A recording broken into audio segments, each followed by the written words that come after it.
spring. It's the first day of September. If you think that 1 September is the beginning of spring, which I'd like to think so, it is spring, and it is our final meeting of this term of the Auckland Council, and we've got a rather hefty agenda before us, some almost 500 pages, but not a lot of items, but we've got some important items for us, and we will proceed to that very shortly. I welcome the Deputy Mayor, who is the acting Mayor today, and while our Mayor Phil Goff is taking a well-earned break, and I welcome the councillors in the room, the councillors online, independent Māori statutory board members online with us as well, our staff in the room and all the staff that have supported this agenda and the business on this agenda in contributing to reports. And I also welcome members of the public that are in the room here at Town Hall, and members of the public who might be watching, and media here today as well. So, welcome to you all. I will now pass to Sandra O'Toole for the roll call. Te Mahere members. Councillor Bartley. Morena. Councillor Casey. Morena, Sandra. Morena. Deputy Mayor Cashmore. Kia ora. Councillor Collins. Kia ora, Sandra. Kia ora, Council. Councillor Coombe. Te Mahere. Councillor Cooper. Kia ora koutou. Councillor Dalton. Morena. Councillor Fletcher.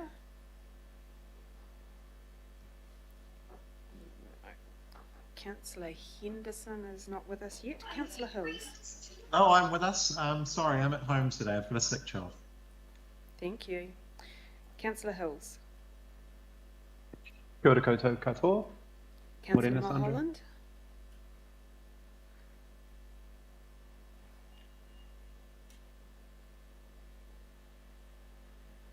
Councillor Mulholland.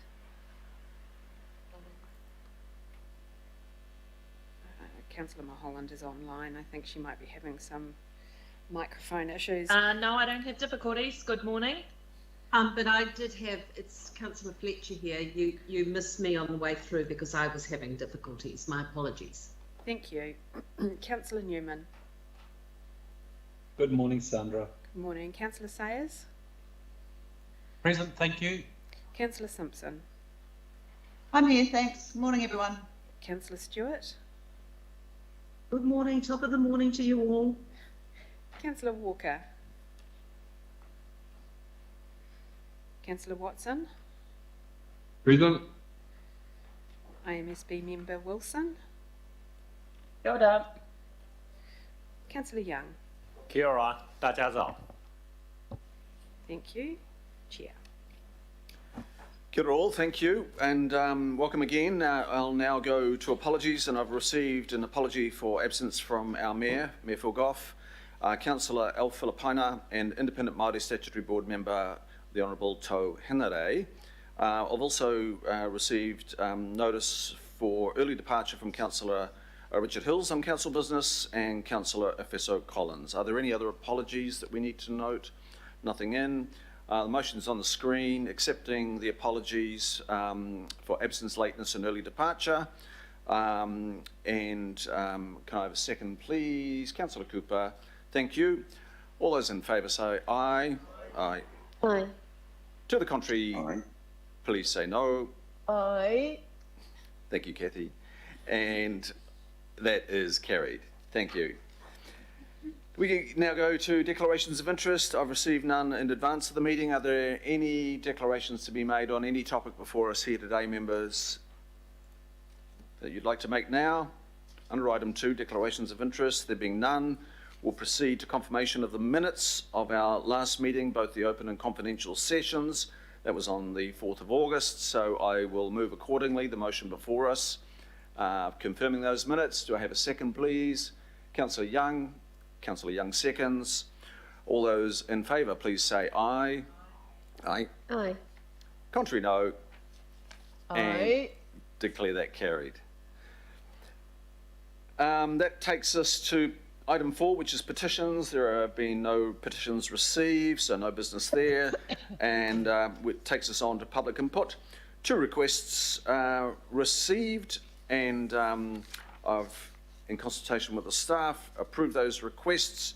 And the first is from Extinction Rebellion Tāmaki Makaurau, and that's Dr. Mahere J. And this is on the Auckland geography of climate threats and the social implications of those threats. And so we'll now hear from Dr. Mahere J and I think supporters as well. And the supporters, you are most welcome to come to any spare desks or chairs in the room. In fact, you're bringing up your banner, which is pretty nice as well. So in your hands, Dr. J, and thank you for your presentation, which is on our system, and all the members have had the opportunity to look at that, Dr. J. But now over to you for your 5 minutes of presentation.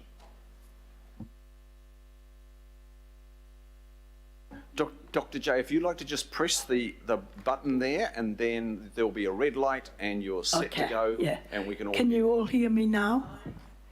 We can. Thank you very much for having me. As the chair mentioned, I have a doctorate from the University of Waikato on environmental planning.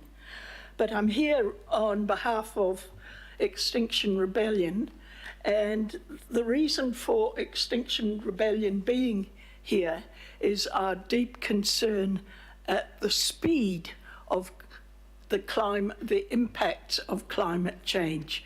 It seems as though climate change has been roaring ahead in the last few years, and we can't help feeling that Council, for all its emergency declaration and so forth, is still too slow. So I will start with this technology. I see this little thing here.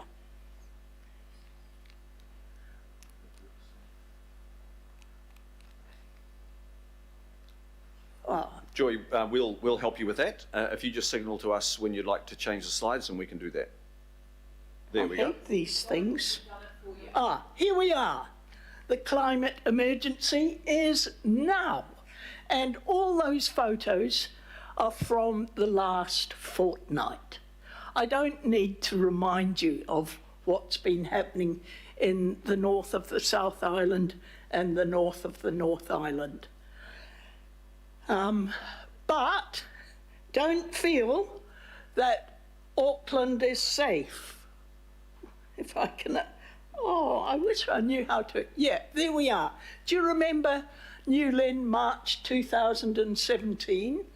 At that time, there were 6 storms, rainstorms, very heavy rainstorms over 6 weeks. At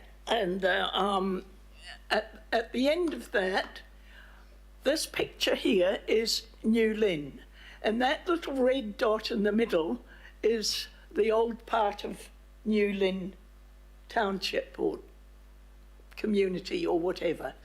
You can see that an enormous amount of water went down there and ponded. A culvert under the Great North Road collapsed, and the Great North Road was out of operation for ages. There was a blackout, power blackout on Avondale and Blockhouse Bay and other parts around New Lynn. So it was, and of course also at the same time, the fire department and St John's and so forth had all kinds of emergency cries for help. So Auckland is not immune. Now, as I say, geography, there's a geography to Auckland that's quite complicated, and different parts of the city will experience different sorts of emergencies. New Lynn was right there at the bottom of the Foul Creek. But if you're up in the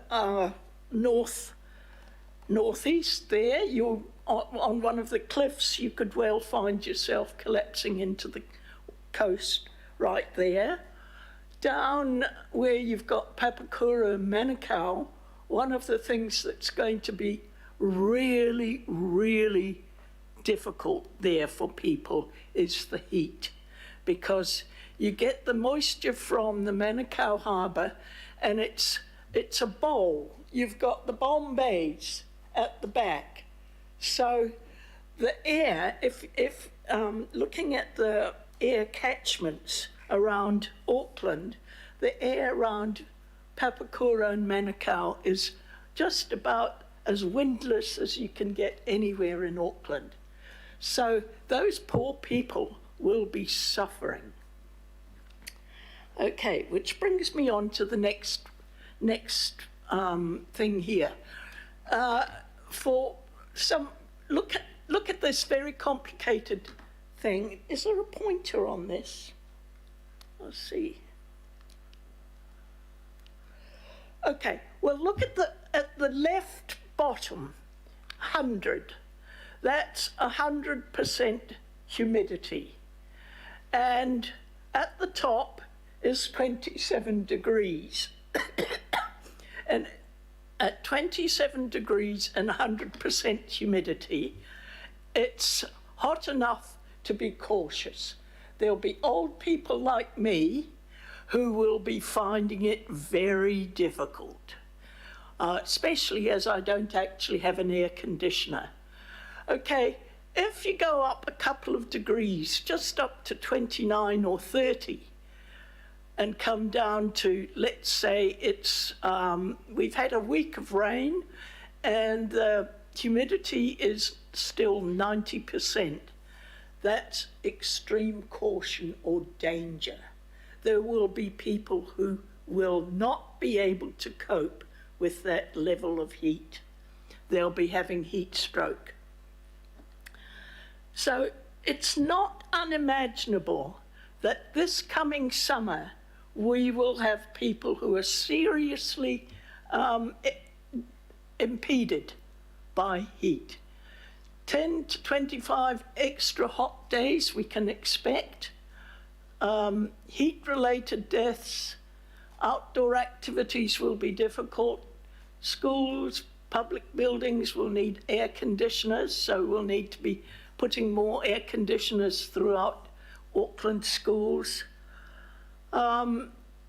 I can't help thinking that folks in Manukau and Otaura and so forth, they will be flocking to your libraries to get out of the heat, or flocking to the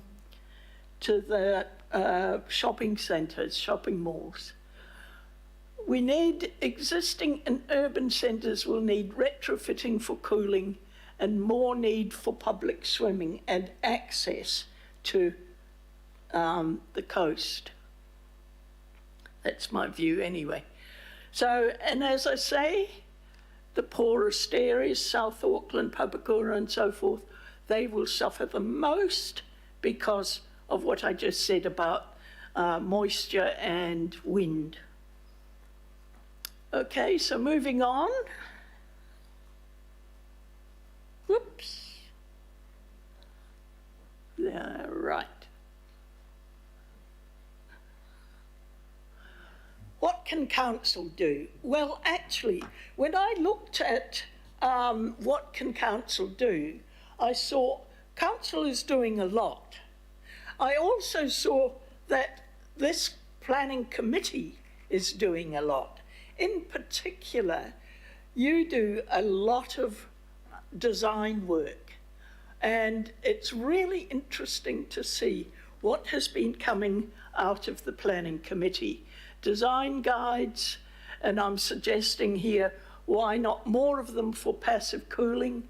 There's all sorts of design guides there for water sensitive design, protection against erosion and so on and so forth. And I think we could also do with ways of retrofitting public space so that people who don't have air conditioning at home can get to somewhere cool. So we need buildings with public access to have air conditioning. We need plans for private development to have space for shading and airflow so that you can have a tree beside you that will shade you or some other way of getting shade. I think perhaps one of the intensive development thing, it's important, the city needs intensive development, but there's a risk of losing the systems for cooling, airflow and so forth. Okay, I think that's probably about all. The conclusion, the climate emergency is now. Auckland will not escape. It will get much worse. We can predict the damage, and to an extent we can plan for it and avoid it. In my view, at the moment, for most Aucklanders, especially low-income Aucklanders, heat will be the most important source of suffering.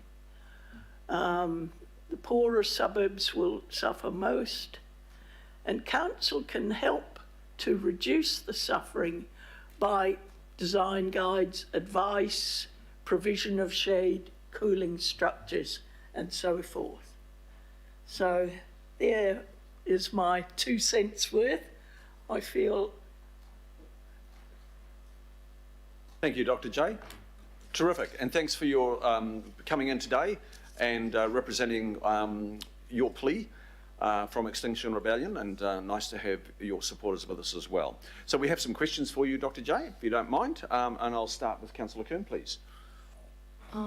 Kia ora, Mr. Chair. Tēnā koe, Dr. J. Thank you so much for presenting today and bringing along other members of Extinction Rebellion. Kia ora koutou. Following up your presentation in July, and thank you for keeping this, the climate emergency, front and centre and pressing us on this. This is more of just an update. You asked very specific questions of us, and I just wanted to let you know that they are in the system getting looked at. You asked that we publish emissions data widely and frequently, include wet bulb temperature to assess impacts on people and increase opportunities for cooling by members of the public at public facilities.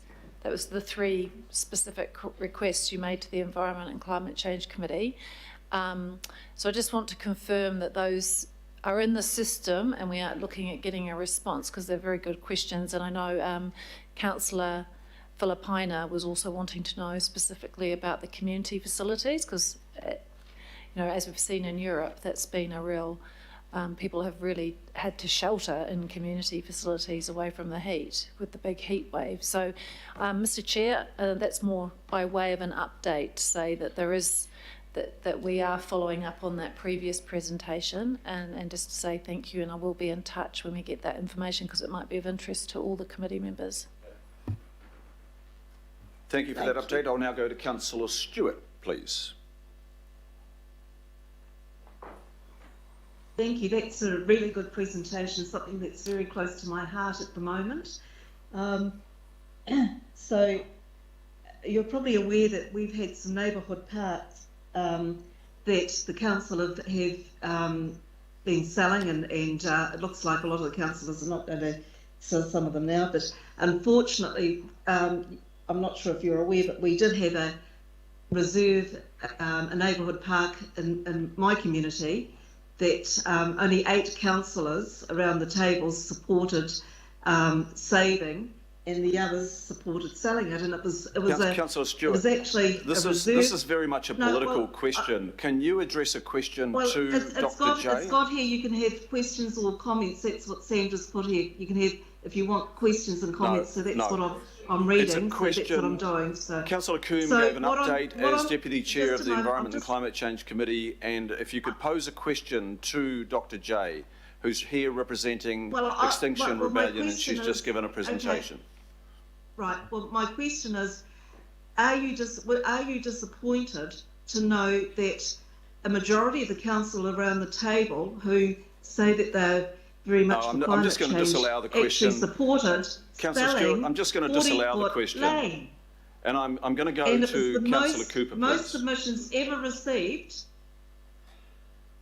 Councillor Stewart, you've made that point when we discussed that topic. You've made it probably 2 or 3 times since, and it's not the forum right now, or not in response to the Extinction Rebellion presentation. That's not an opportunity to just keep relitigating that decision that's been made.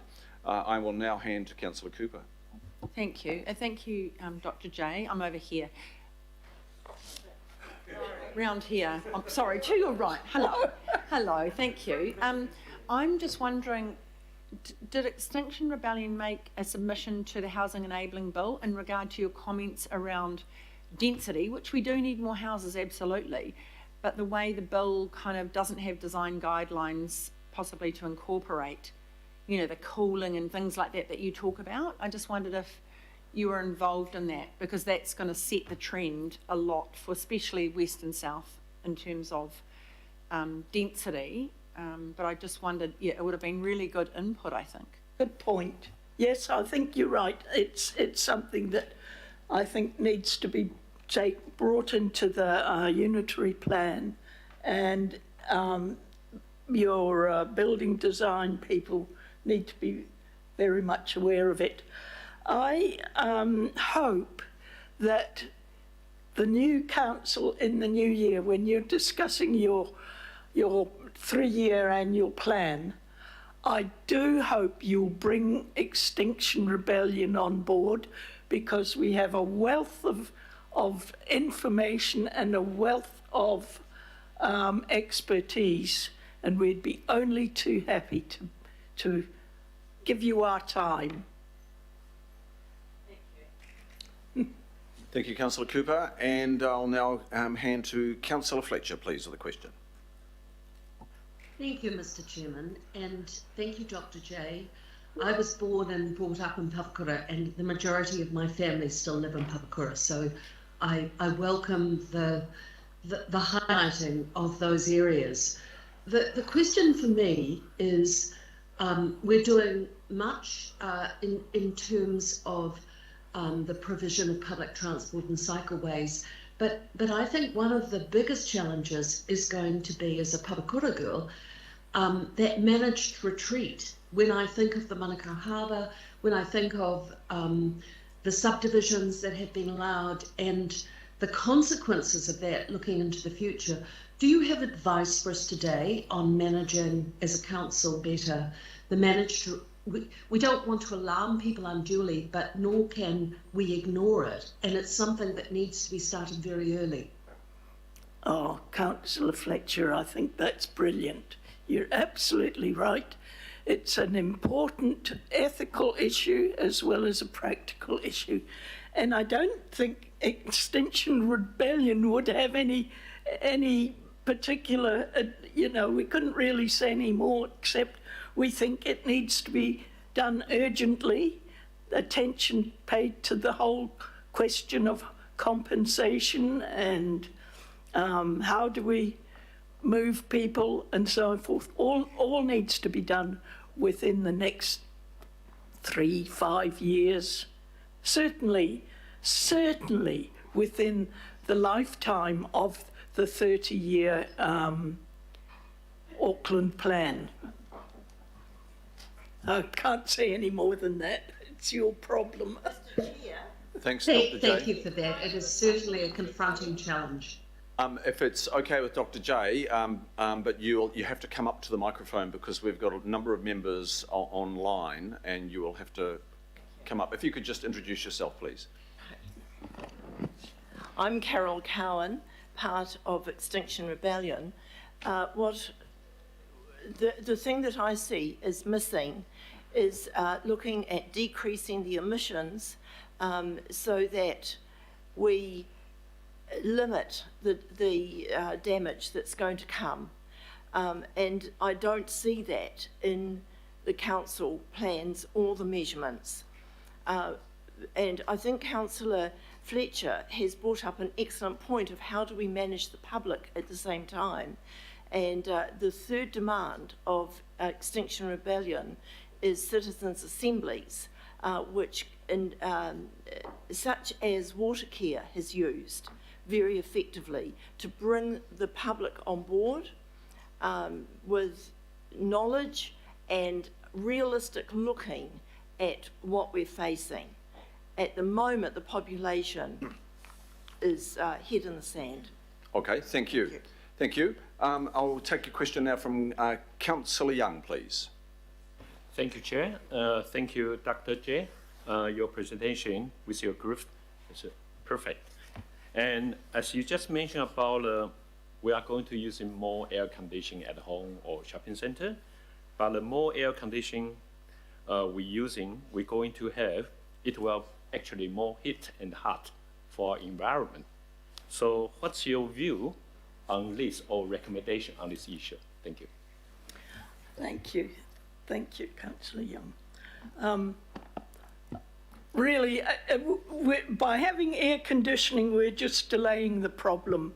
We have to completely change the way we do things, the way we build things, the way we use energy and the way we live. And that's what we're trying to do. That's what we're here for, to say, folks, it's really urgent. What, you know, Councillor Coombe, you said it's in the system. Well, it's been in the system since July. And I couldn't help thinking, gosh, things move slowly in council. Can't we do anything better? And as you rightly say, we're going to be needing more electricity for cars, more electricity for heat pumps and air conditioners and so forth. We'll be looking at more and more demand on the existing infrastructure with, at this point, no realistic response to reduce the strain and the impacts and so forth. And I think council really, because you're large, you have a huge operational field of expertise, it really is over to you to take on a lot of the responsibility of this community coping with climate change. Thank you. And the final question is from Councillor Henderson, please. Thank you, and thanks everyone for all of your work raising awareness on this important issue. My question very briefly is, does Extinction Rebellion believe that we should be building more housing closer to work or study, thereby removing transport emissions entirely from those trips?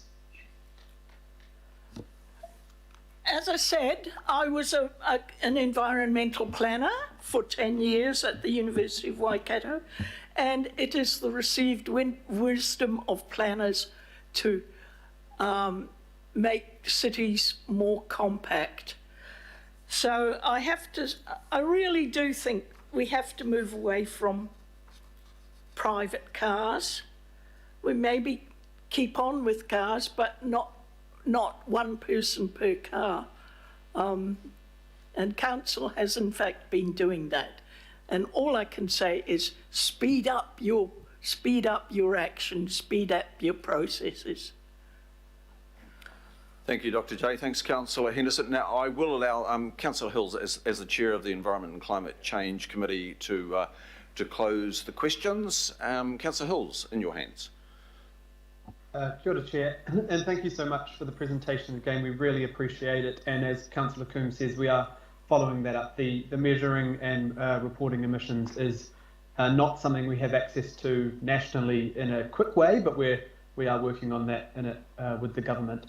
The question, I guess, was just if you're aware, and I know there have been comments about previous decisions and who voted against or for things, much like the cycling business case and the transport emissions reduction plan. But were you aware that we've just passed a pretty transformational transport emissions reduction plan, and also Auckland Transport supported that unanimously? Yes, I was, and I was thrilled.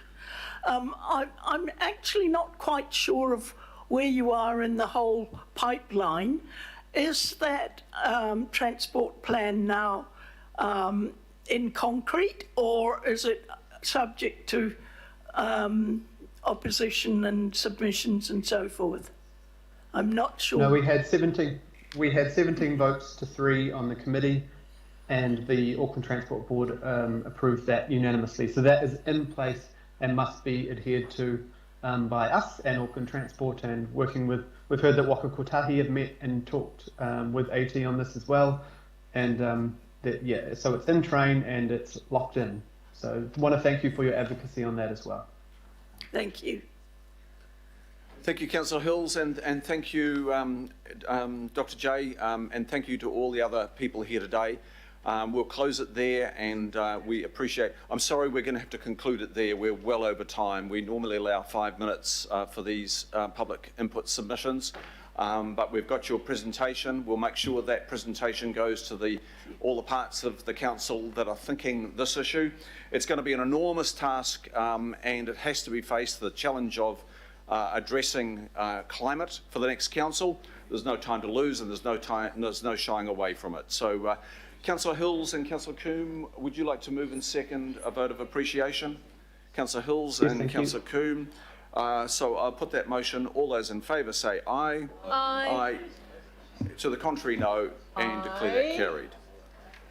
Thank you.